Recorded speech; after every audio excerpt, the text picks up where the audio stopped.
ಎಲ್ಲರಿಗೂ ನಮಸ್ಕಾರ. ನಾವಿವತ್ತು ಪೇಪರ್ 7 ಬರುವಂತದ್ದು ಇನಾರ್ಗ್ಯಾನಿಕ್ ಕೆಮಿಸ್ಟ್ರಿ ಎಕ್ಸ್ಪೆರಿಮೆಂಟ್ ಏನಿದೆಯಲ್ಲ ಅದನ್ನೆಲ್ಲ ಅಪ್ಲೋಡ್ ಮಾಡೋಣ ಅಂತ ಅನ್ಕೊಳ್ತಾ ಇದ್ದೀನಿ.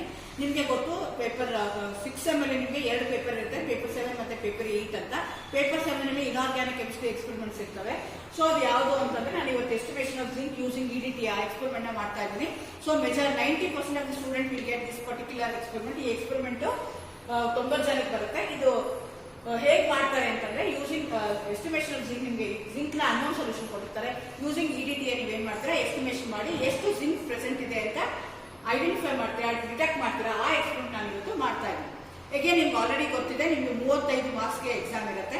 ಅದರಲ್ಲಿ 5 ಮಾರ್ಕ್ಸ್ ರೆಕಾರ್ಡಿಂಗ್ ಇರುತ್ತೆ. ರೆಕಾರ್ಡ್ ಸಬ್ಮಿಟ್ ಮಾಡಿದ್ರೆ 5 ಮಾರ್ಕ್ಸ್ ಬರುತ್ತೆ. ನೆಕ್ಸ್ಟ್ 5 ಮಾರ್ಕ್ಸ್ ಪ್ರೊಸೀಜರ್ ರೇಟಿಂಗ್ ಇರುತ್ತೆ, 5 ಮಾರ್ಕ್ಸ್ ವೈವಾ ಕ್ವಶನ್ಸ್ ಇರುತ್ತೆ. ಇನ್ನ 20 ಮಾರ್ಕ್ಸ್ ನಿಮಗೆ ಎಕ್ಸ್ಪೆರಿಮೆಂಟ್ ಮಾಡೋದಕ್ಕೆ ಇರುತ್ತೆ.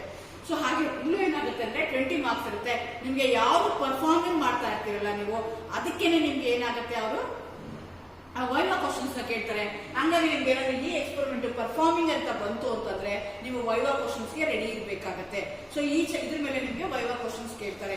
ಹಂಗಾಗಿ theory behind this particular experiment ನಿಮ್ಗೆ ಗೊತ್ತಿದ್ರೆ ವೈವಾ ಕ್ವಶನ್ಸ್ ಆನ್ಸರ್ ಮಾಡೋದು ಈಸಿ ಆಗುತ್ತೆ. ಅಂಡ್ ಆಲ್ಸೋ ಮೋರ್ ಮೀನಿಂಗ್ಫುಲ್ ಅನ್ಸುತ್ತೆ. ನಿಮ್ಗೆ ಎಕ್ಸ್ಪೆರಿಮೆಂಟ್ ಎಲ್ಲ ಗೊತ್ತಾಗಿರುತ್ತೆ, ಮಾಡೋದಕ್ಕೆ ಈಸಿ ಆಗುತ್ತೆ. So estimation of zinc using EDTA 20 marks ಇರುತ್ತೆ. ಇದರಲ್ಲಿ 3 ಪಾರ್ಟ್ ಇರುತ್ತೆ, part A, part B, part C. ಅದು ನೆಕ್ಸ್ಟ್ ಎಕ್ಸ್ಪ್ಲೈನ್ ಮಾಡ್ತೀನಿ. EDTA ಅಂದ್ರೆ ಏನು ಅಂತ ಗೊತ್ತಿರ್ಬೇಕು ನಿಮ್ಗೆ. EDTA ಅಂದ್ರೆ ಇಥೈಲಿನ್ ಡಯಾಮೀನ್ ಟೆಟ್ರಾ ಅಸಿಟಿಕ್ ಆಸಿಡ್. ನಾವೇನ್ ಮಾಡ್ತಾ ಇದೀವಿ, we are doing the estimation of zinc using EDTA ಅಂತ ಹೇಳ್ತಾ ಇದೀವಿ. EDTA ಅಂದ್ರೆ ಎಕ್ಸ್ಪಾನ್ಷನ್ ಗೊತ್ತಿರ್ಬೇಕು. Ethylene ಡಯಾಮೀನ್ tetra acetic acid. ಅದ್ರದ್ದು ಸ್ಟ್ರಕ್ಚರ್ ಬರಬೇಕು. ಸ್ಟ್ರಕ್ಚರ್ ಏನಾಗುತ್ತೆ ಅಂದ್ರೆ, ಇಥೈಲಿನ್ ಅಂತಂದ್ರೆ 2 CH2 ಗ್ರೂಪ್ ಇದೆ. ಡೈ ಅಮೈನ್, ಅಮೈನ್ ಅಂದ್ರೆ ನೈಟ್ರೋಜನ್ ಬರ್ತೀರಾ, 2 ನೈಟ್ರೋಜನ್ ಅಟ್ಯಾಚ್ ಆಗಿ ಬರ್ತೀರಾ. Next tetra acetic acid, 4 acetic acid ನೀವು ಅಲ್ಲಿ ಬರ್ದಿದ್ದೀರಾ. ಸೊ ಏನಾಗುತ್ತೆ, ಇದಕ್ಕೆ ನಾವೇನಂತ ಕರಿತೀವಿ ಅಂದ್ರೆ ಅಸಿಟಿಕ್ ಆಸಿಡ್ ಅಂತ ಕರಿತೀವಿ. ಆದ್ರೆ ಈ ಟೆಟ್ರಾ ಅಸಿಟಿಕ್ ಆಸಿಡ್ ಏನಿದೆಯಲ್ಲ ಅದು ಕಂಪ್ಲೀಟ್ಲಿ ವಾಟರ್ ಸಾಲ್ಯುಬಲ್ ಆಗಲ್ಲ. ಸೊ ಹಂಗಾಗಿ ನಾವೇನ್ ಮಾಡ್ತೀವಿ, for practical purposes I am going to take a disodium salt of EDTA ನ ಯೂಸ್ ಮಾಡ್ತೀನಿ. ಅಂದ್ರೆ ಯಾವ್ದೋ 2 OH ಗ್ರೂಪ್ ನ ತೆಗೆದು ಆ ಜಾಗಕ್ಕೆ ಏನ್ ಮಾಡ್ತೀನಿ, ನಾನು ಎಣ್ಣೆ ಹಾಕ್ತೀನಿ. ನಿಮ್ಗೆ ಎಕ್ಸಾಮ್ ಪೇಪರ್ ಕೊಡ್ತಾರೆ, EDTA ಅಂತ ಏನು ಅಂತ ಎಕ್ಸ್ಪಾನ್ಷನ್ ಮಾಡಿ ಸ್ಟ್ರಕ್ಚರ್ ಬರಲಿ ಅಂತ ಹೇಳ್ತಾರೆ. ಸೊ ನಿಮ್ಗೆ ಸ್ಟ್ರಕ್ಚರ್ ಗೊತ್ತಿರಬೇಕು. ಸೊ ಇಲ್ಲಿ ಇದು ಏನು ಅಂದ್ರೆ, ಈ ಏನ್ ಟೈಟ್ರೇಷನ್ ಮಾಡ್ತೀವಲ್ಲ ಆ ಟೈಟ್ರೇಷನ್ ನಾವೇನಂತ ಕರಿತೀವಿ ಅಂದ್ರೆ ಕಾಂಪ್ಲೆಕ್ಸೋಮೆಟ್ರಿಕ್ ಟೈಟ್ರೇಷನ್ ಅಂತ ಕರಿತೀವಿ. ಯಾಕೆ ಅಂದ್ರೆ EDTA act as a ligand. ನಿಮ್ಗೆ ಆಲ್ರೆಡಿ ನೀವು ಕಾಂಪ್ಲೆಕ್ಸಸ್ ನ ಥಿಯರಿನಲ್ಲಿ ಓದಿರ್ತೀರಾ. ನಿಮ್ಗೆ ಯಾವುದೇ ಒಂದು ಕಾಂಪ್ಲೆಕ್ಸ್ ಫಾರ್ಮೇಶನ್ ಆಗಬೇಕು ಅಂದ್ರೆ 2 ಇಂಪಾರ್ಟೆಂಟ್ ಆಗುತ್ತೆ. ಒಂದು ಮೆಟಲ್ ಇರಬೇಕು, ಇನ್ನೊಂದು ಲಿಗ್ಯಾಂಡ್ ಇರಬೇಕು. ಸೊ ಈ ಮೆಟಲ್ ಅಯಾನ್ ಯಾವುದು ಅಂದ್ರೆ ಜಿಂಕ್ ಮೆಟಲ್ ಅಯಾನ್. ನಮ್ದು ಲಿಗ್ಯಾಂಡ್ ಯಾವುದು ಅಂತಂದ್ರೆ EDTA is a ligand, but this we are going to call it as a hexadentate ligand ಅಂತ ಕರಿತೀವಿ. Because it has a capacity to give 6 pairs of electron towards the metal ion. ಯಾವುದು ಅಂದ್ರೆ 2 nitrogen ಮೇಲಿರುವಂತಹ lone pair of electron ಮತ್ತೆ 4 lone pair of electron from the acid group ಅಥವಾ COOH group ಇದೆಯಲ್ಲ, ಒಟ್ಟು 6 loan pair of electron ನ contribute ಮಾಡುತ್ತೆ towards the metal. ಹಂಗಾಗಿ ನಾವು ಏನಂತ ಕರಿತೀವಿ, ಹೆಕ್ಸಾಡೆಂಟೇಟ್ ಲಿಗ್ಯಾಂಡ್ ಅಂತ ಕರಿತೀವಿ. ಸೊ ಯಾವುದೇ ಒಂದು ಕಾಂಪ್ಲೆಕ್ಸ್ ಫಾರ್ಮೇಶನ್ ಆಗ್ಬೇಕು ನಿಮ್ಗೆ ಅಂತಂದ್ರೆ ಲಿಗ್ಯಾಂಡ್ ಇರಬೇಕು, ಮೆಟಲ್ ಇರಬೇಕು. ಮೆಟಲ್ ಏನ್ ಮಾಡುತ್ತೆ, ಎಲೆಕ್ಟ್ರಾನ್ಸ್ ನ ಅಕ್ಸೆಪ್ಟ್ ಮಾಡ್ಕೊಡುತ್ತೆ. ಲಿಗ್ಯಾಂಡ್ ಏನ್ ಮಾಡುತ್ತೆ, ಕೊಡುತ್ತೆ. ಈ ligand EDTA ligand 6 loan pair of electrons ನ ಕೊಡ್ತಾ ಇರೋದಕ್ಕೋಸ್ಕರ ಇದನ್ನ ಹೆಕ್ಸಾಡೆಂಟೇಟ್ ಅಂತ ಕರಿತೀವಿ ಅಥವಾ ಪಾಲಿಡೆಂಟೇಟ್ ಅಂತ ಕರೀತಾರೆ. ಅಗೇನ್ ನೀವು ಟೈಟ್ರೇಷನ್ ಅಲ್ಲಿ ನೋಡಿದಾಗ ಬೇರೆ ಬೇರೆ ತರ ಟೈಟ್ರೇಷನ್ಸ್ ಇರುತ್ತೆ. One of the titration is complexometric titration. ಅಂದ್ರೆ ಯಾವುದೋ ಒಂದು ಟೈಟ್ರೇಷನ್ ಮಾಡ್ತಾ ಇದ್ದಾಗ ನಿಮ್ಗೆ ಡ್ಯೂರಿಂಗ್ ದಿ ಟೈಟ್ರೇಷನ್ ಕಾಂಪ್ಲೆಕ್ಸ್ ಏನಾದ್ರು ಫಾರ್ಮೇಶನ್ ಆಯ್ತು ಅಂದ್ರೆ ಅಂತದಕ್ಕೆ ಏನಂತ ಕರಿತೀವಿ ನಾವು, ಕಾಂಪ್ಲೆಕ್ಸೋಮೆಟ್ರಿಕ್ ಟೈಟ್ರೇಷನ್ ಅಂತ ಕರಿತೀವಿ. ಸೊ ಈ ಟೈಟ್ರೇಷನ್ ಏನಾಗುತ್ತೆ, ನಿಮ್ದು ಜಿಂಕ್ ಮತ್ತೆ EDTA ಕಾಂಪ್ಲೆಕ್ಸ್ ಫಾರ್ಮೇಶನ್ ಮಾಡ್ತಾ ಇರೋದಕ್ಕೋಸ್ಕರ ಈ ಟೈಟ್ರೇಷನ್ ನಾವೇನಂತ ಕರಿತೀವಿ, ಕಾಂಪ್ಲೆಕ್ಸೋಮೆಟ್ರಿಕ್ ಟೈಟ್ರೇಷನ್ ಅಂತ ಕರಿತೀವಿ. ಕಾಂಪ್ಲೆಕ್ಸೋಮೆಟ್ರಿಕ್ ಟೈಟ್ರೇಷನ್ ಬೇರೆ ಟೈಟ್ರೇಷನ್ ಕಂಪೇರ್ ಮಾಡಿದ್ರೆ ಇಟ್ ಹ್ಯಾಸ್ ಸಮ್ ಅಡ್ವಾಂಟೇಜಸ್. ಮೊದಲಿಗೆ ಏನಂದ್ರೆ, you know that all these complexes are coloured in nature. So colour identify ಮಾಡೋದಕ್ಕೆ, ಎಂಡ್ ಪಾಯಿಂಟ್ ಐಡೆಂಟಿಫೈ ಮಾಡೋದಕ್ಕೆ ಈಸಿ ಆಗುತ್ತೆ. ಹಾಗಾದ್ರೆ what's the theory behind this? ಈ ಎಕ್ಸ್ಪೆರಿಮೆಂಟ್ ಮಾಡೋದಕ್ಕೆ ಥಿಯರಿ ಏನಿದೆ, ಪ್ರಿನ್ಸಿಪಲ್ ಏನಿದೆ ಅಂತಂದ್ರೆ, ಫಸ್ಟ್ ನಾನು ಏನ್ ಮಾಡ್ತೀನಿ ಅಂದ್ರೆ ಜಿಂಕ್ ಸೊಲ್ಯೂಷನ್ ತಗೊಳ್ತೀನಿ. ಅದಕ್ಕೆ ನಾನು EBT ಹಾಕ್ತೀನಿ. ವಾಟ್ ಈಸ್ EBT ಅಂದ್ರೆ ಎರಿಯೋಕ್ರೋಬ್ಲಾಕ್ಟಿ ಅಥವಾ ಸೋಲೋಕ್ರೋಬ್ಲಾಕ್ಟಿ ಅಂತ ಹೇಳ್ತೀವಿ. ಅದು ನಂದು ಇಂಡಿಕೇಟರ್, IN ಅಂತ ಬರೀತೀನಿ. ಅದು ನಂದು ಇಂಡಿಕೇಟರ್. ಫಸ್ಟ್ ಏನ್ ಮಾಡ್ತೀನಿ, ಜಿಂಕ್ ಮತ್ತೆ ನಮ್ದು ಇಂಡಿಕೇಟರ್ ಏನ್ ಮಾಡುತ್ತೆ, it going to form complex. Complex ಆಗಬೇಕು ಅಂದ್ರೆ ನಿಮ್ಗೆ ಏನಿರ್ಬೇಕು, ಮೆಟಲ್ ಅಯಾನ್ ಇರಬೇಕು, ಲಿಗ್ಯಾಂಡ್ ಇರಬೇಕು ಅಂತ ಹೇಳಿದೆ. EBT also act as a ligand here. So ಈ ಲಿಗ್ಯಾಂಡ್ ಮತ್ತೆ ಜಿಂಕ್ ಏನಾಗುತ್ತೆ, 2 ಮಧ್ಯೆ ಕಾಂಪ್ಲೆಕ್ಸ್ ಆಗುತ್ತೆ. ಕಾಂಪ್ಲೆಕ್ಸ್ ಫಾರ್ಮೇಶನ್ ಆಯ್ತು ಅಂದ್ರೆ they going to have their own colour ಅಂತ ಹೇಳಿದೆ. So they going red wine colour ಇರುತ್ತೆ. ಅದಕ್ಕೆ ನಾನು ಏನ್ ಮಾಡ್ತಾ ಹೋಗ್ತೀನಿ, ಇಡಿಟಿಯನ್ನು ಬ್ಯೂರೆಟ್ ಇಂದ ಆಡ್ ಮಾಡ್ತಾ ಹೋಗ್ತೀನಿ. ಅವಾಗ ಏನಾಗುತ್ತೆ ಅಂದ್ರೆ ಅಗೇನ್ ಜಿಂಕ್ ಮತ್ತೆ ಇಬಿಟಿ ಏನಾಗುತ್ತೆ, ಅದು ನಿಮ್ಗೆ ಲಿಗ್ಯಾಂಡ್, ಅದು ಸ್ಟ್ರಾಂಗ್ ಲಿಗ್ಯಾಂಡ್, ಅದೇನ್ ಮಾಡುತ್ತೆ ಅಂದ್ರೆ ನಿಮ್ಗೆ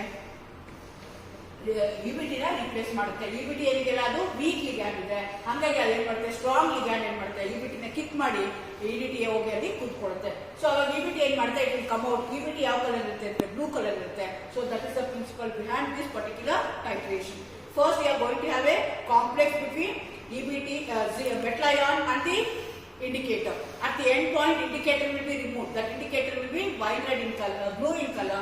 Therefore, at the end point, we are going to get a blue color. Again, ಈ ಕಾಂಪ್ಲೆಕ್ಸ್ ಅನ್ನು ಟೈಟ್ರೇಷನ್ ಮಾಡಬೇಕು. ಕಾಂಪ್ಲೆಕ್ಸ್ ಫಾರ್ಮೇಷನ್ ಆಗಬೇಕು ಅಂದ್ರೆ we have to maintain the pH. pH ನ ಮೇಂಟೈನ್ ಮಾಡಬೇಕು ಅಂದ್ರೆ ನಾನು ಏನ್ ಮಾಡಬೇಕು, ಬಫರ್ ಆಡ್ ಮಾಡಬೇಕು. ಅಸ್ಟಿಕ್ ಬಫರ್ ಇರ್ಬೋದು, ಇಲ್ಲಾಂದ್ರೆ ಬೇಸಿಕ್ ಬಫರ್ ಇರ್ಬೋದು. ಇದಕ್ಕೆ ನಾನು ಮಾಡುವಂತದ್ದು ಯಾವುದು ಅಂತಂದ್ರೆ I am going to use the basic buffer. Basic buffer ಅಂದ್ರೆ ಏನು, ಅಮೋನಿಯಂ ಕ್ಲೋರೈಡ್, ಅಮೋನಿಯಂ ಹೈಡ್ರಾಕ್ಸೈಡ್ ಎರಡನ್ನೂ ಆಡ್ ಮಾಡಿದ್ದೀನಿ. ಅದಕ್ಕೆ ನಾನು ಏನಂತ ಕರಿತೀನಿ, ಬೇಸಿಕ್ ಬಫರ್ ಅಂತೀನಿ. ಇದ್ದು pH ಎಷ್ಟು ಇರಬೇಕು ಅಂದ್ರೆ ಅರೌಂಡ್ 10 ಇರಬೇಕು. pH ಜಾಸ್ತಿ ಕಡಿಮೆ ಆಯ್ತು ಅಂದ್ರೆ ಎಂಡ್ ಪಾಯಿಂಟ್ ಕರೆಕ್ಟ್ ಆಗಿ ಬರೋದಿಲ್ಲ. ಹಂಗಾಗಿ pH ಎಷ್ಟು ಮೇಂಟೈನ್ ಮಾಡಬೇಕು, 10 ಮಾಡಬೇಕು. ಸೊ ಯಾವ್ಯಾವ ಕ್ವಶನ್ಸ್ ಕೇಳ್ಬೋದು ವೈವಾದಲ್ಲಿ ಅಂದ್ರೆ ಇಡಿಟಿ ಅಂದ್ರೆ ಏನು ಅಂತ ಕೇಳ್ಬೋದು, ಅದು ಸ್ಟ್ರಕ್ಚರ್ ಬರಲಿ ಅಂತ ಕೇಳ್ಬೋದು. Why disodium salt is used, not the sodium disodium salt ನ ಯಾಕೆ ಯೂಸ್ ಮಾಡ್ತಾರೆ ಇನ್ಸ್ಟೆಡ್ ಆಫ್ ಇಡಿಟಿ ಅಂತ ಕೇಳ್ಬೋದು. ಅದು ನಿಮ್ಗೆ ಹೇಳಕ್ ಬರಬೇಕು. ಯಾವ ಟೈಪ್ ಆಫ್ ಟೈಟ್ರೇಷನ್ ಅಂತ ಹೇಳಕ್ ಬರಬೇಕು. EDT is what type of ligand ಅಂತ ಗೊತ್ತಿರಬೇಕು. ಇಲ್ಲಿ ಲಿಗ್ಯಾಂಡ್ ಯಾವುದು, ಮೆಟಲ್ ಅಯಾನ್ ಯಾವುದು ಅಂತ ಗೊತ್ತಿರಬೇಕು. ಲಿಗ್ಯಾಂಡ್ ಎಷ್ಟು ಲೋ ಪೇರ್ ಆಫ್ ಎಲೆಕ್ಟ್ರಾನ್ಸ್ ನ ಕೊಡ್ತಿದೆ ಅಂತ ನಿಮ್ಗೆ ಗೊತ್ತಿರಬೇಕು. ಥಿಯರಿ ಬಿಹೈಂಡ್ ದಿಸ್ ಗೊತ್ತಿರಬೇಕು. ಫಸ್ಟ್ ಏನಾಗುತ್ತೆ, ನಿಮ್ದು ಮೆಟಲ್ ಮತ್ತೆ ಇಂಡಿಕೇಟರ್ ಏನಾಗುತ್ತೆ, ಕಾಂಪ್ಲೆಕ್ಸ್ ಫಾರ್ಮೇಷನ್ ಆಗಿರುತ್ತೆ. ಎಂಡ್ ಪಾಯಿಂಟ್ ಅಲ್ಲಿ ಏನಾಗುತ್ತೆ ಅಂದ್ರೆ ಇಂಡಿಕೇಟರ್ ಹೊರಗಡೆ ಬಂದಿರುತ್ತೆ. So that's the theory behind this particular titration. So buffer ನ ಯೂಸ್ ಮಾಡ್ತೀವಿ. What is the role of buffer? In order to maintain the pH ನಾವೇನ್ ಮಾಡ್ತೀವಿ, ಬಫರ್ ನ ಆಡ್ ಮಾಡ್ತೀವಿ. ಸೊ ಈ ಟೈಟ್ರೇಷನ್ ಮಾಡೋದಕ್ಕೆ pH ಎಷ್ಟು ಇರಬೇಕು, 10 ಇರಬೇಕು. 10 ಇರಬೇಕು ಅಂದ್ರೆ ಏನ್ ಮಾಡಬೇಕು, ಬೇಸಿಕ್ ಬಫರ್ ನ ಆಡ್ ಮಾಡಬೇಕು. Which is a mixture of ammonium chloride and ammonium hydroxide. ಇಷ್ಟು ಥಿಯರಿ ನಿಮ್ಗೆ ಗೊತ್ತಿದೆ ಅಂದ್ರೆ ನಾವು will proceed to the practicals part. So ಇದ್ರ ಮೇಲೆ ನಿಮ್ಗೆ ಯಾವ ತರ ಬೇಕಾದ ಕ್ವಶನ್ಸ್ ನ ಕೇಳ್ತಾ ಹೋಗ್ಬೋದು ವೈವಾ ಕ್ವಶನ್ಸ್ ಅಲ್ಲಿ. ಓಕೆ, ನಾನು ಮುಂಚೆ ಹೇಳಿದೆ ನಿಮ್ಗೆ ಪ್ರಾಕ್ಟಿಕಲ್ಸ್ ಬಂದ್ರೆ 3 ಪಾರ್ಟ್ ಇರುತ್ತೆ. ಫಸ್ಟ್ ಪಾರ್ಟ್ ಅಲ್ಲಿ ಏನ್ ಮಾಡ್ತೀರಾ, preparation of standard zinc sulphate solution ನೀವು ಪ್ರಿಪೇರ್ ಮಾಡ್ಕೋಬೇಕು. So standard zinc sulphate solution prepare ಮಾಡ್ಕೋಬೇಕು ಅಂದ್ರೆ ಎಷ್ಟು ಮೋಲಾರ್ ಸೊಲ್ಯೂಷನ್ ಪ್ರಿಪೇರ್ ಮಾಡ್ಕೋಬೇಕು ಅಂತ ನಮ್ಗೆ ಗೊತ್ತಿರಬೇಕು. ಹಂಗಾಗಿ ನಿಮ್ಗೆ ಎಷ್ಟು ಕೊಟ್ಟಿರ್ತಾರಲ್ಲ ಮೋಲಾರ್, ಅದ್ರ ಪ್ರಕಾರ ನೀವೇನ್ ಮಾಡ್ಬೇಕಂತ ವೇಟ್ ನ ತಗೋಬೇಕಾಗುತ್ತೆ. ಸೊ ನಾವು ನಮ್ಮ ಕಾಲೇಜಲ್ಲಿ 0.025 ಮೋಲಾರ್ ಸೊಲ್ಯೂಷನ್ ತಗೊಳ್ತಾ ಇದೀವಿ. ಸೊ ಅಷ್ಟಕ್ಕೆ ನನಗೆ ಎಷ್ಟು ವೇ ಮಾಡ್ಕೋಬೇಕು ಅಂತ ನನಗೆ ಗೊತ್ತಿರಬೇಕು. ಆಕ್ಚುಲಿ ಏನ್ ಮಾಡ್ತಾರೆ, ಎಕ್ಸಾಮ್ ನಿಮಗೆ ವೇಯಿಂಗ್ ಬಾಟಲ್ ಆಲ್ರೆಡಿ ವೇ ಮಾಡಿ ಇಟ್ಟಿರ್ತಾರೆ. ಜಸ್ಟ್ ಆ ವೇಯಿಂಗ್ ಬಾಟಲ್ ಇರುವಂತದನ್ನ ತಗೊಂಡು ನೀವೇನ್ ಮಾಡ್ತೀರಾ, ಎಷ್ಟು ವೇಟ್ ಇದೆ ಅಂತ ಕ್ಯಾಲ್ಕುಲೇಟ್ ಮಾಡ್ತೀರಾ. ಫಸ್ಟ್ ಏನ್ ಮಾಡ್ತೀರಾ ಅಂದ್ರೆ you are going to find out the weight of weighing bottle plus zinc sulphate crystals ಎಷ್ಟಿದೆ ಅದು W1 ಗ್ರಾಮ್ ಏನ್ ಬರ್ತಾ ವೇಟ್ ನ ನೀವು ಬರ್ಕೊಳ್ತೀರಾ. ನೆಕ್ಸ್ಟ್ ಏನ್ ಮಾಡ್ತೀರಾ, weight of empty weighing bottle ನೋಡ್ಕೊಳ್ತೀರಾ. ಅವೆರಡು ಮಧ್ಯೆ ಏನ್ ಡಿಫರೆನ್ಸ್ ಇದೆಯಲ್ಲ, that gives me the weight of the zinc sulphate crystals that have been transferred. ಅದಾದ್ಮೇಲೆ ನಾನು ಏನ್ ಮಾಡಬೇಕು, I am going to use the formula. Molarity of zinc sulphate ನ ಬೇಕು ಅಂದ್ರೆ weight of the zinc sulphate that have taken into 4 divided by molecular weight of zinc sulphate ನ ಹಾಕೊಳ್ತೀರಾ. So ನಿಮ್ಗೆ ಎಲ್ಲೆಲ್ಲಿ ನೀವು ಸಬ್ಸ್ಟಿಟ್ಯೂಷನ್ ಮಾಡಬೇಕು, ಫಾರ್ಮುಲಾ ಬರಬೇಕು, ಆನ್ಸರ್ ಬರಬೇಕು ಅಂದಾಗ ಯಾವಾಗ ಫಸ್ಟ್ ಫಾರ್ಮುಲಾ ಬರೀರಿ. For example molecular weight of zinc sulphate ತಪ್ಪಾಯ್ತು ಅಂದ್ರೆ ಫಾರ್ಮುಲಾ ಬರೆದ್ರೆ you may get the marks. So ಹಾಗಾಗಿ ನೀವು ಏನ್ ಮಾಡ್ಬೇಕಾಗುತ್ತೆ, ಫಾರ್ಮುಲಾ ಬರೀಬೇಕಾಗುತ್ತೆ, ಆಮೇಲೆ ಸಬ್ಸ್ಟಿಟ್ಯೂಟ್ ಮಾಡಿ ಆಮೇಲೆ ವ್ಯಾಲ್ಯೂನ ಹಾಕ್ಬೇಕಾಗುತ್ತೆ. ಸೊ ಇದನ್ನ ಸಬ್ಟ್ರಾಕ್ಟ್ ಮಾಡಿದಾಗ ಏನ್ ವ್ಯಾಲ್ಯೂ ಬರ್ತಾ ವ್ಯಾಲ್ಯೂ ಬರ್ಕೊಳ್ತೀರಾ, into 4 divided by 278. What is that 278? 278 is the weight of zinc sulphate. So ಇಲ್ಲಿ ಎಷ್ಟು ವೆಯ್ಟ್ ತಗೋಬೇಕು ಅಂತ ನಿಮ್ಗೆ ಹೆಂಗ್ ಗೊತ್ತಾಗುತ್ತೆ, 0.025 ಮೊಲಾರ್ಗೆ ನೀವು ಮಾಡ್ಕೊಳ್ಳಿ ಅಂತಂದ್ರೆ ನಾನು ಏನ್ ಮಾಡ್ತೀನಿ, ಈ ಫಾರ್ಮುಲಾ ಹಾಕೊಳ್ತೀನಿ. Molarity is equal to mass per dm³ into molecular weight ಅಂತ ಹಾಕೊಳ್ತೀನಿ. ಸೊ ಮೊಲಾರಿಟಿ ಅವರೇ ಹೇಳಿದ್ರೆ 0.025 ಮಾಡ್ಕೊಳ್ಳಿ ಅಂತ. ಏನ್ರಲ್ಲಿ ಮಾಡ್ಕೋಬೇಕು, 250 ml ಸ್ಟ್ಯಾಂಡರ್ಡ್ ಫ್ಲಾಸ್ಕ್ ಕೊಟ್ಟಿದ್ದಾರೆ ನನಗೆ, 250 ml ಮಾಡ್ಕೋಬೇಕು. 0.25 ಮಾಡ್ಕೊಳ್ತೀನಿ ಇಂಟು ಮಾಲಿಕ್ಯುಲರ್ ವೇಟ್ ಎಷ್ಟು ಅಂದ್ರೆ 278. ಸೊ ಅಂದ್ರೇನು, 0.025 ಇಂಟು 0.25 ಇಂಟು 278 ಮಲ್ಟಿಪ್ಲೈ ಮಾಡಿದ್ರೆ ನನಗೆ ರಫ್ಲಿ 1.799 ಏನೋ ಬರುತ್ತೆ. ಆ ರಫ್ಲಿ or can take it as 1.8 grams. So ನಿಮ್ಗೆ examiner if I given 0.025 molar solution ಏನಾದ್ರು ಮಾಡ್ಕೋಬೇಕು ಅಂತ ಹೇಳಿದ್ರೆ, ಸೊ ನಿಮಗೆ ಅಲ್ಲಿ ಎಷ್ಟು ವೇ ಮಾಡಿರ್ತಾರೆ ಅಂದ್ರೆ ರಫ್ಲಿ 1.8 ಗ್ರಾಮ್ಸ್ ಅಷ್ಟು ಅವರು ವೇ ಮಾಡಿರ್ತಾರೆ. ಅಗೇನ್ ಇಟ್ ಮೇ ವೇರಿ, ಅದು 0.1 ಆಗ್ಬೋದು, 0.5 ಆಗ್ಬೋದು. ನಿಮ್ ಸೊಲ್ಯೂಷನ್ ನಿಮ್ಗೆ ನಿಮ್ ಲ್ಯಾಬ್ ಅಲ್ಲಿ ಏನ್ ಮಾಡಿರ್ತಾರ ಅದ್ರ ಪ್ರಕಾರ ನೀವ್ ಏನ್ ಮಾಡ್ಬೇಕಾಗುತ್ತೆ, ವೇಟ್ ನ ತಗೋಬೇಕಾಗತ್ತೆ. ಬಟ್ ಜನರಲಿ ವೇಟ್ ನ ಅವ್ರು ಇಟ್ಟಿರ್ತಾರೆ. ಯಾಕೆ ಅಂದ್ರೆ ಪಾರ್ಟ್ ಬಿ ನಲ್ಲಿ ನೀವೇನ್ ಮಾಡ್ತೀರಾ ಅಂದ್ರೆ ಸೇಮ್ ಸೊಲ್ಯೂಷನ್, ಏನ್ ಸೊಲ್ಯೂಷನ್ ನೀವು ಪ್ರಿಪೇರ್ ಮಾಡಿರ್ತೀರ ಆ ಸೊಲ್ಯೂಷನ್ ತಗೊಂಡು ಪಾರ್ಟ್ ಬಿ ಮಾಡ್ತೀರಾ. ಹಂಗಾಗಿ ಪಾರ್ಟ್ ಎ ಮತ್ತೆ ಪಾರ್ಟ್ ಬಿದು ಸೊಲ್ಯೂಷನ್ಸ್ ಏನಿದೆಯಲ್ಲ ಆಲ್ಮೋಸ್ಟ್ ಸೇಮ್ ಕಾನ್ಸಂಟ್ರೇಷನ್ ಇರಬೇಕು. ಆಕ್ಚುಲಿ ಅವ್ರು ಏನ್ ಮಾಡ್ತಾರೆ, ಲಿಂಕಿಂಗ್ ಸೊಲ್ಯೂಷನ್ ಇಡಿಟಿ ಅನ್ನು ಅವರೇ ಕೊಡ್ತಾರೆ ನಿಮಗೆ. ಅದ್ರದ್ದು ಎಕ್ಸಾಕ್ಟ್ ನಾರ್ಮಾಲಿಟಿ ಎಷ್ಟು, ಮೊಲಾರಿಟಿ ಎಷ್ಟು ಅಂತ ನೀವು ಕ್ಯಾಲ್ಕುಲೇಟ್ ಮಾಡಬೇಕಾಗತ್ತೆ. ಅದ್ರದ್ದು ಮತ್ತೆ ನೀವು ಪ್ರಿಪೇರ್ ಮಾಡೋ ಸೊಲ್ಯೂಷನ್ದು ಎರಡರದ್ದು ಕಾನ್ಸಂಟ್ರೇಷನ್ ಏನಿರಬೇಕು, ಆಲ್ಮೋಸ್ಟ್ ಸೇಮ್ ಇರಬೇಕು. ಇದು 0.025 ಇದ್ರೆ ಇದು 0.025 ಮೊಲಾರೇ ಇರಬೇಕು. ಹಂಗಾಗಿ ಇದು ಎಷ್ಟು ಮೊಲಾರ್ ಇದೆ ಅಂತ ನಿಮ್ಗೆ ಗೊತ್ತಿರಬೇಕು. ಯೂಶಲಿ ಕ್ವಶನ್ ಪೇಪರ್ ಅಲ್ಲಿ ಕ್ವಶನ್ ಅಲ್ಲಿ ಅದನ್ನ ಅವರು ಬರ್ದಿರ್ತಾರೆ. ಸೊ ಇದನ್ನ ಪ್ರಿಪೇರ್ ಮಾಡ್ಕೊಳ್ತೀವಿ. ಅದಾದ್ಮೇಲೆ ಅದನ್ನ ತಗೊಂಡು ನಾನು ಏನ್ ಮಾಡ್ತೀನಿ, I am going to proceed for the second part. So second part ಅಲ್ಲಿ ಏನ್ ಮಾಡ್ತಾರೆ, ಅವ್ರು ಇಡಿಟಿ ನನಗೆ ಸೊಲ್ಯೂಷನ್ ಕೊಟ್ಟಿದ್ದಾರೆ. I am going to do the titration ಮಾಡ್ತೀನಿ. ನಾನು ಹೇಗೆ ಮಾಡ್ತೀನಿ ಅಂದ್ರೆ, ನಾನು ಕೊಟ್ಟಿರುವಂತ 25 ml ನಾನು ಪ್ರಿಪೇರ್ ಮಾಡಿರುವಂತ 25 ml ಸೊಲ್ಯೂಷನ್ ತಗೊಳ್ತೀನಿ. Zinc sulphate solution, standard zinc sulphate solution ತಗೊಳ್ತೀನಿ 25 ml. ಅದಕ್ಕೆ ನಾನು ಏನ್ ಆಡ್ ಮಾಡ್ತೀನಿ ಅಂದ್ರೆ 1/4 TT ಆಫ್ ಬಫರ್ ನ ಆಡ್ ಮಾಡ್ತೀನಿ, ಮತ್ತೆ ಇಂಡಿಕೇಟರ್ ನ ಆಡ್ ಮಾಡ್ತೀವಿ. ನೆಕ್ಸ್ಟ್ ವಾಟರ್ ನ ಆಡ್ ಮಾಡ್ಬಿಟ್ಟು I am going to titrate that against EDTA. Beginning ಅಲ್ಲಿ ಯಾವ ಕಲರ್ ಇರುತ್ತೆ, ನಾನು ಮುಂಚೆನೆ ಹೇಳಿದಂಗೆ ವೈನ್ ರೆಡ್ ಕಲರ್ ಇರುತ್ತೆ. ಎಂಡಿಗೆ ಬರ್ತಾ ಇದ್ದಂಗೆ ಏನಾಗುತ್ತೆ, ಅದು ಬ್ಲೂ ಕಲರ್ ಬರುತ್ತೆ. ಬ್ಲೂ ಕಲರ್ ಬಂತು ಅಂದ್ರೆ ಎಂಟೈರ್ EBT ಏನಿದೆಯಲ್ಲ ಅದೆಲ್ಲ ಹೊರಗಡೆ ಬಂದಿರುತ್ತೆ. That will be your end point. End point ಬಂದ್ಮೇಲೆ ನೀವೇನ್ ಮಾಡ್ತೀರಾ, ಟೈಟ್ರೇಷನ್ ಸ್ಟಾಪ್ ಮಾಡ್ತೀರಾ. ಬ್ಯೂರೆಟ್ ರೀಡಿಂಗ್ ಎಷ್ಟಿದೆ ಅಂತ, ಫೈನಲ್ ಬ್ಯೂರೆಟ್ ರೀಡಿಂಗ್ ಎಷ್ಟು, ಇನಿಷಿಯಲ್ ಬ್ಯೂರೆಟ್ ರೀಡಿಂಗ್ ಎಷ್ಟು ಅಂತ ಸಬ್ಟ್ರಾಕ್ಟ್ ಮಾಡ್ಕೊಳ್ತೀರಾ. You are going to repeat the titration until you get concurrent values. ಅದಾದ್ಮೇಲೆ ಏನ್ ಮಾಡ್ಬೇಕು, ನಾನು ಸ್ಟ್ಯಾಂಡರ್ಡೈಸೇಷನ್ ಆಫ್ EDT ಅಂದ್ರೆ ಏನ್ ಮಾಡ್ಬೇಕು, have to find out the exact molarity of EDT ಅನ್ನು ಕ್ಯಾಲ್ಕುಲೇಟ್ ಮಾಡಬೇಕು. So M1V1 is equal to M2V2 formula ಹಾಕೊಳ್ತೀನಿ. Since I expressing my concentration in terms of molarity, molar ಹಾಕೊಳ್ತೀನಿ. ಯಾವುದು ಅನ್ನೋನ್ ಇರುತ್ತಲ್ಲ ಅದನ್ನ ಇಲ್ಲಿ ಹಾಕೋಬೇಕು. ಅವ್ರು ಏನ್ ಕೇಳಿದ್ದಾರೆ, ಸ್ಟ್ಯಾಂಡರ್ಡೈಸೇಷನ್ ಆಫ್ EDT ಅಂತ ಕೇಳಿದ್ದಾರೆ. ಯಾವುದು ಅನ್ನೋನ್ ಇದೆಯಲ್ಲ ಈ ಕಡೆ ಹಾಕೊಳ್ಳಿ, ನೋನ್ ಈ ಕಡೆ ಹಾಕೊಳ್ಳೋದ್ರೆ ಈಸಿ ಆಗತ್ತೆ ಅಂತ. Therefore, M1 is equal to M2V2 divided by V1. M2 ಅಂದ್ರೆ ಏನು, ಏನೋ ಈ ವ್ಯಾಲ್ಯೂ ಬಂದಿಲ್ಲ, X ಅಂತ ತಗೊಂಡಿದ್ದೀನಿ, ಆ X ನ ತಗೊಳ್ಳೋಣ. X into 25 divided by burette reading. What is V1? V1 is your EDTA solution that you have taken in the burette. Burette ಬರುತ್ತೆ, let it be Y ಅಂತ ತಿಳ್ಕೊಳ್ಳೋಣ. ನೆಕ್ಸ್ಟ್ ಏನಾಗುತ್ತೆ, ಇದು ಮುಗಿತು. ನೆಕ್ಸ್ಟ್ ನಿಮ್ಗೆ ಏನ್ ಮಾಡಿದೀವಿ, ನಾವು ಅನ್ನೋನ್ ಸೊಲ್ಯೂಷನ್ ಕೊಟ್ಟಿದ್ವಿ. ಅದ್ರದ್ದು ಎಕ್ಸಾಕ್ಟ್ ಮೊಲಾರಿಟಿ ಎಷ್ಟು ಅಂತ ನೀವು ಕ್ಯಾಲ್ಕುಲೇಟ್ ಮಾಡಬೇಕು. That's part C, estimation of zinc. Exactly same procedure. ನಿಮ್ಗೆ ಏನೋ ಸೊಲ್ಯೂಷನ್ ಕೊಡ್ತಾರೆ, make up to the mark. ಚೆನ್ನಾಗಿ ಅದನ್ನ ಮಾರ್ಕ್ ತನಕ ಮಾಡಿ, ಚೆನ್ನಾಗಿ ಶೇಕ್ ಮಾಡಿ 25 ml ಪ್ರಿಪೇರ್ ಮಾಡಬೇಕು, ಬಫರ್ ಆಡ್ ಮಾಡಬೇಕು, ಇಂಡಿಕೇಟರ್ ಆಡ್ ಮಾಡಬೇಕು, ವಾಟರ್ ಆಡ್ ಮಾಡಬೇಕು. Again titrate against EDTA. So again ನಮಗೆ ಏನೋ ವಾಲ್ಯೂಮ್ ಬರುತ್ತೆ. Repeat for concurrent values until you get concurrent values. ಆ ಕನ್ಕರೆಂಟ್ ವ್ಯಾಲ್ಯೂ ಬಂದ್ಮೇಲೆ you are going to use the formula M1V1 of zinc sulphate is equal to M2V2 of EDTA. Again ಇಲ್ಲಿ unknown ಯಾವುದು, ನನಗೆ ಇಲ್ಲಿ zinc sulphate unknown, ಹಾಗಾಗಿ ನಾನು ಇಲ್ಲಿ zinc sulphate ಹಾಕೊಂಡಿದ್ದೀನಿ. Therefore, M2V2 divided by V1. M2 ಎಷ್ಟು, ನನಗೆ Y ಅಂತ ಗೊತ್ತಿದೆ, EDTA ಬಂದಿದೆ, ಆ ವ್ಯಾಲ್ಯೂನ ಮಾಡ್ಕೊಳ್ತಾ ಇದ್ದೀನಿ. V2 ಅಂದ್ರೆ EDTA ನಾನು ಎಷ್ಟು ತಗೊಳ್ತಾ ಇದ್ದೀನಿ, ಬ್ಯೂರೆಟ್ ಇರುತ್ತೆ, ಬ್ಯೂರೆಟ್ ರೀಡಿಂಗ್ ಹಾಕೊಳ್ತೀನಿ. V1 ಅಂದ್ರೆ ಜಿಂಕ್ ಸಲ್ಫೇಟ್ ಎಷ್ಟು ತಗೊಂಡಿದ್ದೀನಿ ಅಂದ್ರೆ 25 ml ತಗೊಂಡಿದ್ದೀನಿ. ಸೊ ಆನ್ಸರ್ ಏನೋ ಬರುತ್ತೆ, ಆ ಆನ್ಸರ್ ನಾನು let it be equal to Z ಅಂತ ಇಟ್ಕೊಳ್ತೀನಿ ನಾನು ಅದನ್ನ. ಸೊ ಇಲ್ಲಿ ನೆಕ್ಸ್ಟ್ ಏನ್ ಮಾಡಬೇಕು, weight per litre of zinc calculate ಮಾಡಬೇಕು. ಏನ್ ವ್ಯಾಲ್ಯೂ ಬಂತಲ್ಲ that value into atomic weight of zinc ತಗೊಳ್ತೀನಿ. ಇಲ್ಲ ಅಂದ್ರೆ 250 ml ಕ್ಯಾಲ್ಕುಲೇಟ್ ಮಾಡ್ತೀನಿ ಅಂದ್ರೆ Z ಇಂಟು ಅಟಾಮಿಕ್ ವೆಯ್ಟ್ ಎಷ್ಟು ಅಂದ್ರೆ 65.39 ಡಿವೈಡೆಡ್ ಬೈ 4 ಹಾಕೊಳ್ತೀನಿ. ಸೋ ಮೆನಿ ಗ್ರಾಮ್ಸ್ ನಿಮಗೆ ಆನ್ಸರ್ ಬರುತ್ತೆ. ಸೊ ಇಷ್ಟು ಪಾರ್ಟ್ ನೀವು ಮಾಡ್ಬೇಕಾಗತ್ತೆ.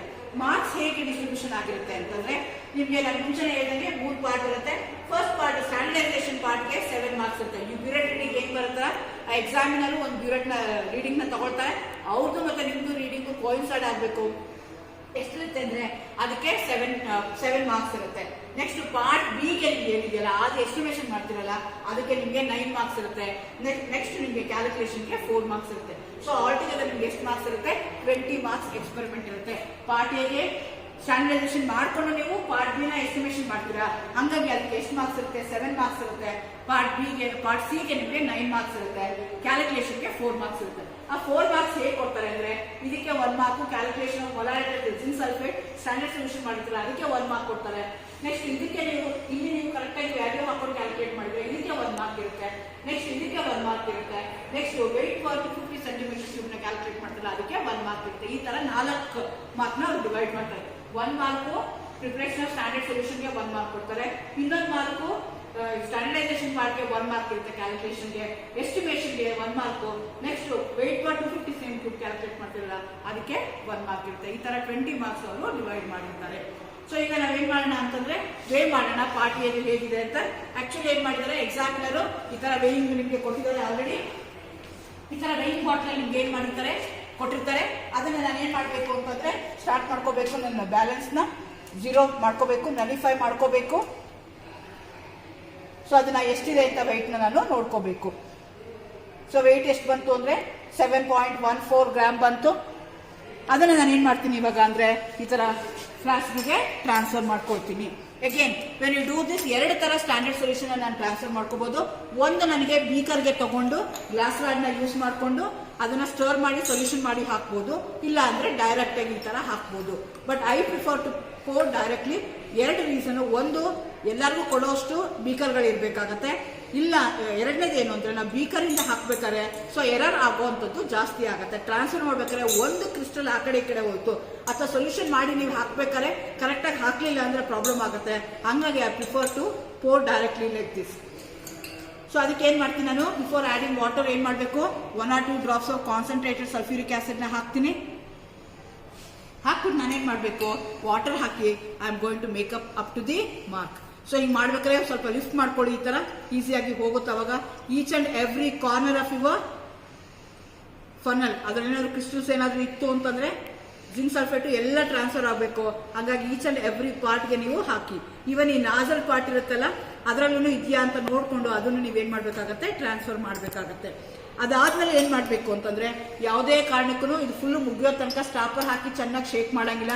ಶೇಕ್ಲೇ ಮಾಡಲೇಬೇಕು ಅಂದರೆ ಜಸ್ಟ್ ಈ ಥರ ಶೇಕ್ ಮಾಡಬೇಕು. ಯಾವುದೇ ಕಾರಣಕ್ಕೆ ನೀವು ಅಪ್ ಟು ದಿ ಮಾರ್ಕ್ ಮಾಡೋ ತನಕನೂ ಅದಕ್ಕೆ ಶೇಕ್ ಮಾಡೋ ಹಾಗಿಲ್ಲ, ಸ್ಟಾಪರ್ನ ಹಾಕೋಂಗಿಲ್ಲ. ಏನು ಮಾಡ್ತೀನಿ, ನನಗೆ ಕಾನ್ಫಿಡೆನ್ಸ್ ಇದೆ ಅಂತಂದರೆ ಫೈನಲ್ ಇದರ ತೊಂದರೆ ಇಲ್ಲ, ನಾನು ಹಾಕ್ತೀನಿ ಅಂತಂದರೆ ಡೈರೆಕ್ಟಾಗಿ ಹಾಕ್ಬೋದು. ಇಲ್ಲ ನನಗೆ ಕಾನ್ಫಿಡೆನ್ಸ್ ಇಲ್ಲ ಅಂದರೆ till the neck of the standard flask ಹಾಕ್ಬಿಟ್ಟು ಆಮೇಲೆ ಏನು ಮಾಡ್ಕೋಬಹುದು, ನೀವು ಪಿಪೆಟ್ ಯೂಸ್ ಮಾಡಿಕೊಂಡು ಹಾಕ್ಬೋದು. Again that depends upon your confidence. ನಾವು ಫಸ್ಟ್ ಇಯರಿಂದ ಮಾಡ್ಕೊಂಡು ಬಂದಿದ್ದೀವಿ, ಕಾನ್ಫಿಡೆನ್ಸ್ ಇದೆ, ಹಾಕ್ತೀವಿ ನಾವು, ತೊಂದರೆ ಇಲ್ಲ ಅಂತಂದರೆ ಹಾಕಿ. ಇಲ್ಲ ನನಗೆ ಆಗಲ್ಲ, ಕಷ್ಟ ಆಗತ್ತೆ ಅಂತಂದರೆ ನೀವೇನು ಮಾಡ್ಬೋದು ಅಂತಂದರೆ ಇಷ್ಟಾದಮೇಲೆ ನೆಕ್ ತನಕ ಬಂದ ತಕ್ಷಣ ಹಾಕ್ಬಿಟ್ಟು ನೆಕ್ಸ್ಟ್ ಏನು ಮಾಡ್ಬೋದು, ನೀವು ಯು ಕ್ಯಾನ್ ಯೂಸ್ ಯುವರ್ ಪಿಪೆಟ್ನ ಯೂಸ್ ಮಾಡಿ ನೀವೇನು ಮಾಡ್ಬೋದು, ಹಾಕ್ತಾ ಹೋಗ್ಬೋದು.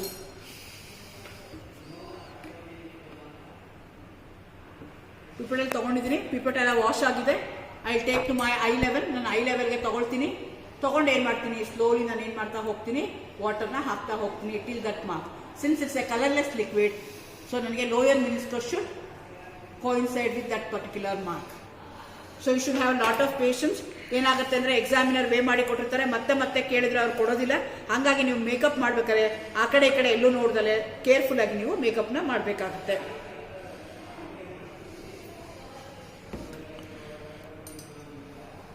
ಸೊ ನಿಮ್ಮ ಐ ಲೆವೆಲ್ಗೆ ತಗೋಬೇಕು, lower meniscus and that mark should coincide. ಆ ರೀತಿ ನೀವು ನೋಡ್ಕೋಬೇಕಾಗತ್ತೆ.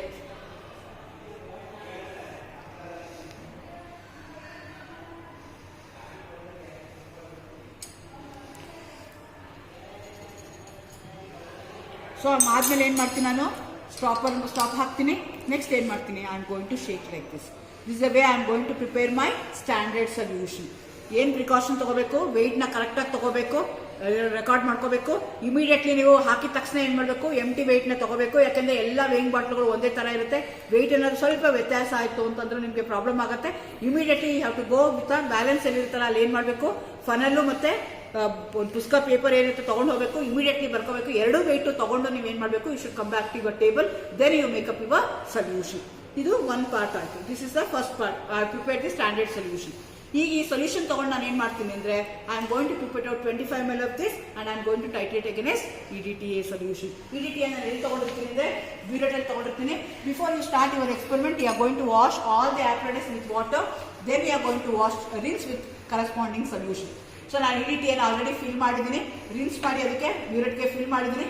ನನ್ನ ಕೇಳಿದ್ರೆ ಎರರ್ನ ಅವಾಯ್ಡ್ ಮಾಡಬೇಕು ಅಂದರೆ ಪ್ರತಿ ಸಲ ನೀವು 0 ಇಂದ ಸ್ಟಾರ್ಟ್ ಮಾಡಿದ್ರೆ ಬೆಟರ್ ಆಗುತ್ತೆ.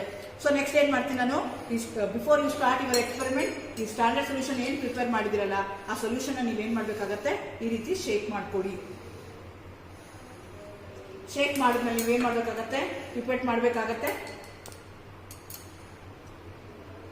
ಪಿಪೆಟ್ ಮಾಡೋಕ್ಕಿಂತ ಮುಂಚೆ ನೀವೇನು ಮಾಡ್ಕೊಳ್ಳಿ ಅಂದರೆ ರಿನ್ಸ್ ಮಾಡ್ಕೊಳ್ಳಿ. ಪಿಪೆಟಿಂಗ್ ಅಂಡ್ ರಿನ್ಸಿಂಗ್ ಇಸ್ ವೆರಿ ಇಂಪಾರ್ಟೆಂಟ್. ಈ ಫೈನಲ್ ಇದ್ದೀರಾ ಆಲ್ರೆಡಿ ಇದೆಲ್ಲ ಗೊತ್ತಿರುತ್ತೆ ನಿಮಗೆ. ಸೊ ನೆಕ್ಸ್ಟ್ ಏನು ಮಾಡ್ತೀನಿ ನಾನು,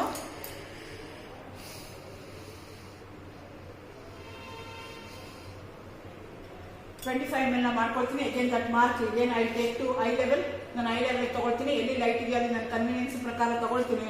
ತೊಗೊಂಡು ನಾನು ಏನು ಮಾಡ್ತೀನಿ ಅಂದರೆ ಕೋನಿಕಲ್ ಫ್ಲಾಸ್ಕ್ಗೆ ಹಾಕ್ತೀನಿ. ಕೋನಿಕಲ್ ಫ್ಲಾಸ್ಕ್ನ ಬರೀ ವಾಶ್ ಮಾಡಬೇಕು, ಅದನ್ನ ರಿನ್ಸ್ ಮಾಡಬಾರ್ದು. ಅದಾದ್ಮೇಲೆ ಏನು ಮಾಡಬೇಕು, ಕೊನೆಗೆ ಜಸ್ಟ್ 1 or 2 ಟೈಮ್ಸ್ ಈ ಥರ ನೀವು ಟಿಪ್ಪಲ್ಲಿ ಪ್ಯಾಕ್ ಮಾಡಬೇಕು. ಎಲ್ಲ ಕೇರ್ಫುಲ್ಲಾಗಿ ಹಿಂದೆಗಡೆ ಇಟ್ಕೊಳ್ಳಿ ಆಪರೇಟರ್ಸ್ನೆಲ್ಲನೂ. ನೆಕ್ಸ್ಟ್ ನಾನು ಏನು ಮಾಡ್ತೀನಿ, I am going to add a buffer solution.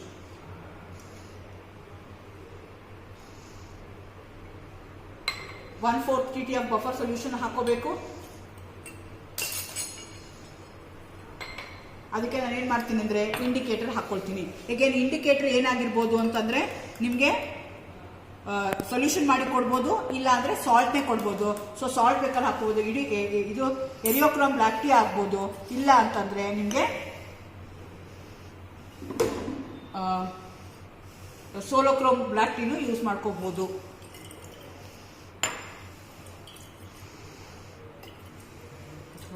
Buffer ಹಾಕಿಲ್ಲ ಅವರು ಹಾಕೊಂಡಾಗ ಈ ಥರ.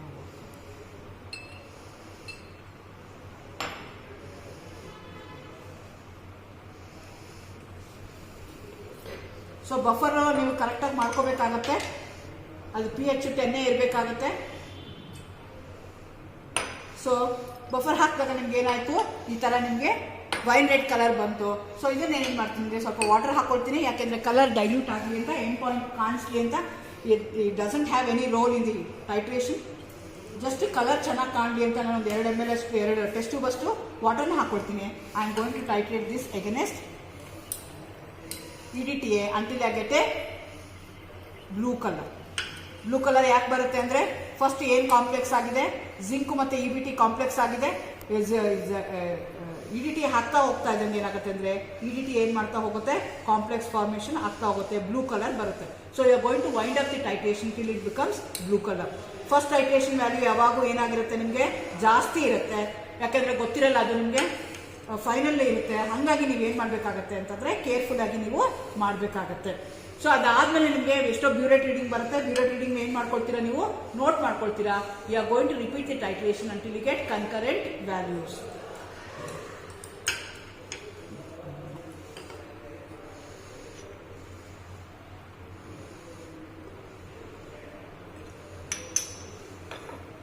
ಸೊ ಈ ಥರ ಬ್ಲೂ ಕಲರ್ ಬರಬೇಕು. ಬ್ಲೂ ಕಲರ್ ಬಂದಾಗ ನೀವೇನು ಮಾಡ್ತೀರಾ, ಟೈಟ್ರೇಷನ್ನ ವೈಂಡ್ ಅಪ್ ಮಾಡ್ತೀರಾ. ಸೊ ಬ್ಯೂರೇಟ್ ರೀಡಿಂಗ್ ಎಷ್ಟಿದೆ ಅಂತ ನೀವು ನೋಡ್ಕೊಳ್ತೀರಾ. ಅಗೇನ್ ಬ್ಯೂರೇಟ್ ರೀಡಿಂಗ್ ನೋಡ್ಬೇಕಾದ್ರೆ ಏನು ಮಾಡಬೇಕು, ನೀವು ಯು ಶುಡ್ ಟೇಕ್ ಟಿವರ್ ಐ ಲೆವೆಲ್ ಹೊರಗಡೆ ತೆಗಿಬೇಕು. ಐ ಲೆವೆಲ್ಗೆ ಇಟ್ಕೊಂಡು ನೀವು ಬ್ಯೂರೇಟ್ ರೀಡಿಂಗ್ ಎಷ್ಟು ಬಂದಿದೆ ಅಂತ ನೋಡಬೇಕು.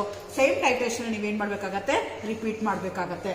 ಇದು ನಿಮ್ಮದು ಸ್ಟ್ಯಾಂಡರ್ಡೈಸೇಷನ್ ಪಾರ್ಟು. ಅಲ್ಲಿ ಏನು ಬರ್ತಾರ ವ್ಯಾಲ್ಯೂ ಹಾಕ್ಕೊಳ್ತೀರಾ, ವ್ಯಾಲ್ಯೂ ಪ್ರಕಾರ ನೀವೇನು ಮಾಡ್ತಾ ಹೋಗ್ತೀರಾ, ಬರಿತಾ ಹೋಗ್ತೀರಾ. ನೆಕ್ಸ್ಟ್ ಥರ್ಡ್ ಪಾರ್ಟಲ್ಲಿ ಏನು ಮಾಡ್ತಾರೆ ಅಂದರೆ ಈ ಥರ ಅನ್ನೋನ್ ಸೊಲ್ಯೂಷನ್ ಕೊಟ್ಟಿರ್ತಾರೆ, ಅದನ್ನು ನೀವು ಮೇಕಪ್ ಮಾಡಬೇಕು. You have to be very very careful. ನೀವು ಪ್ರಿಪೇರ್ ಮಾಡಿರೋ ಜಿಂಕ್ ಸಲ್ಫೇಟ್ ಆಗಿರ್ಬೋದು ಅಥವಾ ಕೊಟ್ಟಿರೋ ಜಿಂಕ್ ಸಲ್ಫೇಟ್ ಆಗಿರ್ಬೋದು, ಎರಡೂ ಕಲರ್ಲೆಸ್ ಇರುತ್ತೆ. ಕನ್ಫ್ಯೂಷನ್ ಮಾಡ್ಕೊಬೇಡಿ. ಒಂದು ಟೈಟ್ರೇಷನ್ ಮೇಲೆ ಇಟ್ಕೋಬೇಕಾಗತ್ತೆ ಅಥವಾ ಏನೋ ಒಂದು ಮಾರ್ಕ್ ಮಾಡ್ಕೊಳ್ಳೋದು ಆ ಥರ ಈ ಥರ ಏನೋ ಮಾಡ್ಕೊಳ್ಳಿ. ಅದಾದಮೇಲೆ ಏನು ಮಾಡ್ತೀನಿ ನಾನು ಅಂದರೆ ಸೆಕೆಂಡ್ ಪಾರ್ಟ್ಗೆ ಮೇಕಪ್ ಮಾಡ್ತೀನಿ.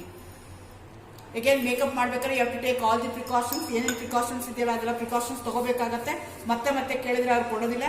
ಆಮೇಲೆ ಯಾವುದೇ ಕಾರಣಕ್ಕೆ ಇಬ್ಬರು ಸ್ಟೂಡೆಂಟ್ಸ್ಗೆ ಒಂದೇ ವ್ಯಾಲ್ಯೂ ಬರಲ್ಲ, ಬೇರೆ ಬೇರೆ ವಾಲ್ಯೂಮ್ನ ಕೊಟ್ಟಿರ್ತಾರೆ ಅವರು ಸ್ಟ್ಯಾಂಡರ್ಡ್ ಫ್ಲಾಸ್ಕಲ್ಲಿ. ಹಂಗಾಗಿ ಯಾರ್ದೋ ನೋಡಿ ವ್ಯಾಲ್ಯೂ ಬರೆಯೋಕೆ ಹೋಗ್ಬೇಡಿ, ಸಿನ್ಸಿಯರ್ ಆಗಿ ಮಾಡಿ. ಸಿನ್ಸ್ ಇಟ್ಸ್ ಅ ಟೈಟ್ರೇಷನ್, ನೀವು ಆಲ್ರೆಡಿ ಮಾಡಿರ್ತೀರಾ, ಫಸ್ಟ್ ಇಯರಿಂದ ಮಾಡ್ಕೊಂಡು ಬಂದಿದ್ದೀರಾ. Again till the neck you can add. ಅದಾದಮೇಲೆ ನೀವೇನು ಮಾಡಬೇಕಾಗತ್ತೆ ಅಂದರೆ ಸ್ಲೋ ಆಗಿ ನೀವು ಆ್ಯಡ್ ಮಾಡ್ತಾ ಹೋಗ್ಬೇಕಾಗತ್ತೆ. ಜಾಸ್ತಿ ಹಾಕಬೇಡಿ. ಕಾನ್ಫಿಡೆನ್ಸ್ ಇಲ್ಲ ಅಂದರೆ ನೆಕ್ ತನಕ ಹಾಕಿ ಪಿಪೆಟ್ನ ಯೂಸ್ ಮಾಡಿಕೊಂಡು ಹಾಕ್ತಾ ಹೋಗಿ. ಜಾಸ್ತಿ ಅಕಸ್ಮಾತ್ ಗೊತ್ತಿಲ್ಲ ಹಾಕ್ಲೇಬಾರ್ದು, ಹಾಕ್ಬಿಟ್ರಿ ಅಂದರೆ don't hesitate, ask the examiner to give one more solution. First ಪಾರ್ಟಲ್ಲಿ ಏನೋ ತಪ್ಪಾಯಿತು, ಜಾಸ್ತಿ ಹಾಕ್ಬಿಟ್ರಿ ಅಂದ್ರೆ ತೊಂದರೆ ಇಲ್ಲ, ಚೆಲ್ಲಿ ಮತ್ತೆ ಎಕ್ಸಾಕ್ಟ್ಲಿ ವೇ ಮಾಡಿಕೊಂಡು ಮತ್ತೆ ನೀವು ಮಾಡಿ. ಸೊ ನನ್ನ ಕಾನ್ಫಿಡೆನ್ಸ್ ಇದೆ, ಸೆಕೆಂಡ್ ಪಾರ್ಟಲ್ಲಿ ಹಾಕಲ್ಲ. ಹಾಗೆ ಏನು ಮಾಡ್ತೀನಿ, ನಾನು ಹಾಕೋಕ್ಕೆ ಟ್ರೈ ಮಾಡ್ತೀನಿ. ಅದೇ ನಿಮಗೆ ಕಾನ್ಫಿಡೆನ್ಸ್ ಇಲ್ಲ, ಆಗಲ್ಲ ಅಂದರೆ ಹಾಕಬೇಡಿ. ನೀವು ಸ್ವಲ್ಪ ಏನು ಮಾಡಿ, ಪಿಪೆಟ್ ತೊಗೊಂಡು ಹಾಕಿ. ಸೊ ಈ ಥರ ಹಾಕಿದ್ಮೇಲೆ ಏನು ಮಾಡ್ತೀನಿ ಅಂತಂದರೆ ಚೆನ್ನಾಗಿ ಅದನ್ನು ಕ್ಲೋಸ್ ಮಾಡ್ತೀನಿ. ಆಮೇಲೆ ಅದನ್ನು ಚೆನ್ನಾಗಿ ಸ್ಟೋರ್ ಮಾಡ್ತೀನಿ. ಸ್ಟೋರ್ ಮಾಡಿ ಏನು ಮಾಡ್ತೀನಿ, again I am going to pipette out 25 ml of this particular solution.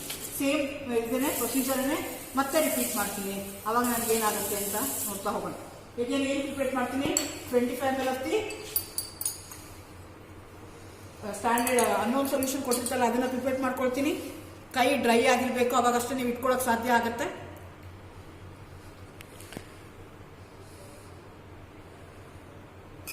ಇದನ್ನ ಅಷ್ಟೇ ಟೇಕ್ ಯುವರ್ ಐ ಲೆವೆಲ್, ನಿಮ್ಮ ಐ ಲೆವೆಲ್ಗೆ ತಗೊಂಡು ಸ್ಲೋಲಿ ಅದು ಎಲ್ಲಿಗೆ ಮಾರ್ಕ್ ಅದನ್ನ ನೋಡ್ಕೊಂಡು ನೀವೇನ್ ಮಾಡ್ಬೇಕಾಗತ್ತೆ ಅಂದ್ರೆ ಮಾಡ್ಬೇಕಾಗತ್ತೆ. ಆಗ್ಲಿಲ್ಲ ಅಂತಂದ್ರೆ ಕೈ ಡ್ರೈ ಇರಬೇಕು, ಡ್ರೈ ಇದ್ರೆ ಈಸಿಯಾಗಿ ಆಗುತ್ತೆ. ಜಸ್ಟ್ ಎಬೋ ದಟ್ ಮಾರ್ಕ್ ನೀವು ತಗೊಳ್ಳಿ, ಸ್ಲೋಲಿ ರೊಟೇಟ್ ಮಾಡ್ಕೊಂಡು ನೀವೇನ್ ಮಾಡ್ಬೇಕಾಗತ್ತೆ ಆ ಮಾರ್ಕ್ಗೆ ಅಡ್ಜಸ್ಟ್ ಮಾಡ್ಕೋಬೇಕಾಗತ್ತೆ.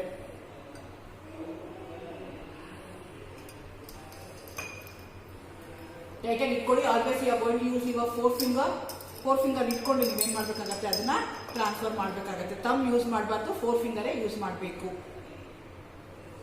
ಸೊ ಅಗೇನ್ ಅದಕ್ಕೆ ಏನ್ ಮಾಡ್ತೀನಿ ನಾನು ಬಫರ್ನ ಆಡ್ ಮಾಡ್ತೀನಿ. 1/4 TT ಆಫ್ ಬಫರ್ನ ಆಡ್ ಮಾಡ್ತೀನಿ. ಇಂಡಿಕೇಟರ್ನ ಆಡ್ ಮಾಡ್ತೀನಿ. ಸೊ ವೈನ್ ರೆಡ್ ಕಲರ್ ಬಂತು, ಅದಕ್ಕೆ ನಾನು ಏನು ಮಾಡ್ತೀನಿ, ಐ ಆಮ್ ಗೋಯಿಂಗ್ ಟು ಟೈಟೆಡ್ ಅಗೇನೆಸ್ಟ್ EDTA. ಸೊ ನನಗಿಲ್ಲಿ ಅರೌಂಡ್ 25 ಇದೆ. ಸೊ ಹಾಗಾಗಿ ಅದನ್ನೇ ಕಂಟಿನ್ಯೂ ಮಾಡ್ತೀನಿ, ಸಾಕಾಗತ್ತೆ ನನಗೆ ಅಂತ. ಸೊ ಏನು ಮಾಡ್ತೀನಿ ನಾನು, I am going to titrate against EDTA. First orange red colour ಇರುವಂಥದ್ದು ಏನು ಕಲರ್ ಬರಬೇಕು, ಬ್ಲೂ ಕಲರ್ ಬರಬೇಕು, ಅಲ್ಲಿ ತನಕ ನಾನು ಟೈಟ್ರೇಷನ್ನ ಕಂಟಿನ್ಯೂ ಮಾಡ್ತೀನಿ. ಬಟ್ ಎರರ್ನ ಅವಾಯ್ಡ್ ಮಾಡಬೇಕು ಅಂದರೆ ಆಲ್ವೇಸ್ ಯು ಸ್ಟಾರ್ಟ್ ಫ್ರಮ್ 0 ಇಂದ ಸ್ಟಾರ್ಟ್ ಮಾಡ್ಕೊಳ್ಳಿ.